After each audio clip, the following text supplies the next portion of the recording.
You've probably noticed that Facebook's facial recognition technology is extremely accurate. You can upload a photo of friends, and before you can identify everyone, Facebook has already made accurate tag suggestions for you. Facebook's facial recognition technology is powered by a system called DeepFace and uses machine learning, or artificial intelligence, to increase its accuracy. Each time your face is tagged in a Facebook photo, the database collects even more identifying information about your face. DeepFace derives identities from a nine-layer deep neural network involving more than 120 million parameters with an accuracy of 97.35%. Because this technology identifies faces and tags them for you, it's safe to assume your face is completely captured in their database, and the privacy of your identity no longer exists. DeepFace is in deep trouble in Europe. The Irish Data Protection Commissioner, along with Hamburg's Data Protection Authority, have forced Facebook to delete its entire European database of facial recognition data. This should make you wonder why it's being tolerated in the US.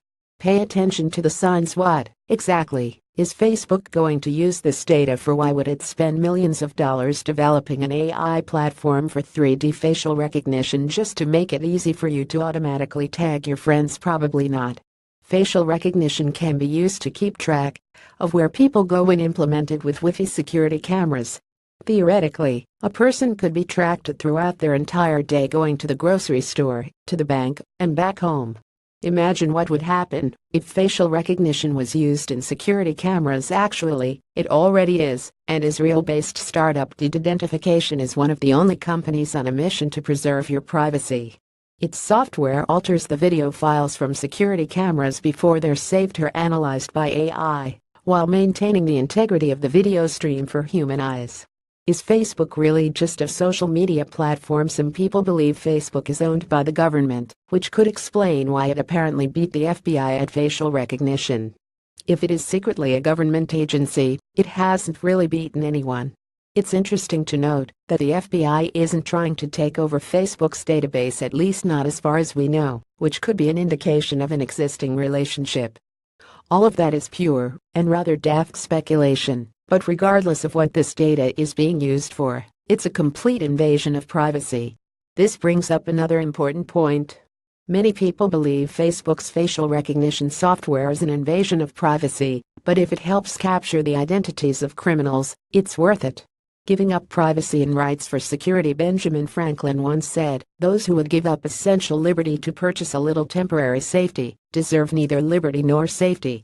This famous quote appropriately surfaces with technological advances that limit the privacy of individuals, including facial recognition technology. In September 2011, a study was published that revealed a majority of airline travelers were willing to give up privacy for what they perceived to be security, even when it undermined constitutional rights. Worried about terrorism after the World Trade Center attacks, travelers were quick to submit to enhanced pat-down procedures and full-body scanners with questionable health consequences. The majority of travelers surveyed were happy to give up their rights to privacy and fully supported religious profiling in the name of safety. Self-preservation is a natural instinct, so it makes sense that a majority of people would be willing to give up a little privacy in order to feel secure. However, to be fair, Franklin's expression carried a different context. Franklin's quote was written on behalf of the Pennsylvania General Assembly in response to a tax dispute with Pennsylvania's ruling family. The legislature wanted to tax the Penn family lands to pay for defense during the French and Indian War. The Penn family had the governor veto this request.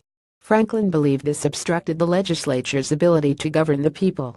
The Penn family offered a lump sum of money in exchange for the Assembly's acknowledgement that it didn't have the right to tax it. Franklin's quote was a statement supporting taxation to support military defense spending and was unrelated to privacy.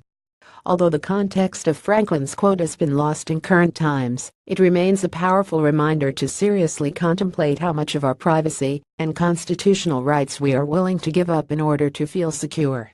Photo credit: Shutterstock. Anna Johansson is a freelance writer, researcher, and business consultant.